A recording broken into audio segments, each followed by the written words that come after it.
যাই হোক, এত ঝামেলার মধ্যেও তাণ্ডবের টাইটেল গানটা আজকে আপলোড করে দিল। গানটা সম্পূর্ণ দেখলাম, এক কথায় অসাধারণ। যদিও ফুল গানটা ভিডিও না, কিছু আছে ভিজুয়াল আর কিছু হচ্ছে ভিডিও। তুফান সিনেমার টাইটেল গানটা যেইভাবে করা হয়েছে, তাণ্ডব সিনেমার টাইটেল গানটা অনেকটা ওইভাবেই করা হয়েছে। গানটা কিন্তু খুব ভালো হয়েছে, দুর্দান্ত হয়েছে। এই তাণ্ডব সিনেমা নিয়ে যে একটা ঝামেলা চলতাছে, আসবো কি আসবো না, আফরান নিশুকে কেন ঢুকাইলো এই সিনেমাতে, এসব নিয়ে একটা কাহিনী চলতাছে। তার মধ্যে আজকে আবার শাকিব খানের ক্যারিয়ারে ২৬ বছর পূর্ণ হয়েছে। অবশ্যই আজকে কিছু একটা সবাই চেয়েছিল যে আজকে কিছু একটা আসবে। সারা দিন চলে গেল, আসলো না। তারপরে ফাইনালি সন্ধ্যার পরে এই টাইটেল গানটা আসলো। গানটা সত্যি দুর্দান্ত হয়েছে।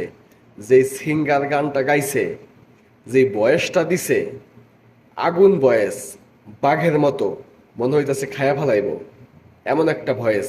এছাড়া গানের লোকেশন, গানের কথা অনেক সুন্দর।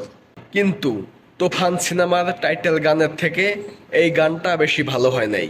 তুফান সিনেমার টাইটেল গানটা আমার কাছে ব্যক্তিগতভাবে আমার কাছে বেশি ভালো লাগছে, বেশি সুন্দর হয়েছে।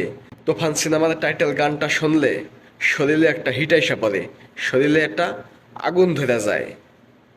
তাণ্ডবের গানটাও ভালো, দুর্দান্ত, শৈলে হিট এসে পড়ে। কিন্তু তুফানের টাইটেল গানটা একটু বেশি ভালো হয়েছে। সব কিছু মিলিয়ে আজকের দিনে তুফান সিনেমার কিছু একটা আসছে, এটাই সবচেয়ে ভালো লাগার বিষয়।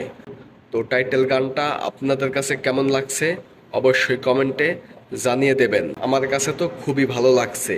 শাকিব খানের যে এক্সপ্রেশন, যে অ্যাক্টিং শাকিব খান এই টাইটেলটাকে করছে, অনবদ্য। এমন অভিনয়, এমন এক্সপ্রেশন কেউ তো করতে পারবই না, কেউ এর আশেপাশেও আসতে পারবে না। তাণ্ডব হতে যাচ্ছে শাকিব খানের নেক্সট ইন্ডাস্ট্রি হিট সিনেমা। যতই কাহিনী হোক সিনেমা নিয়ে, এটা শাকিব খানের সিনেমা, ইন্ডাস্ট্রি হিট হয়েই যাবে। ধন্যবাদ সম্পূর্ণ ভিডিওটি দেখার জন্যে। যদি চ্যানেলে নতুন হয়ে থাকেন, এখনও সাবস্ক্রাইব করে না থাকেন, প্লিজ প্লিজ এখনই সাবস্ক্রাইব করবেন। ধন্যবাদ।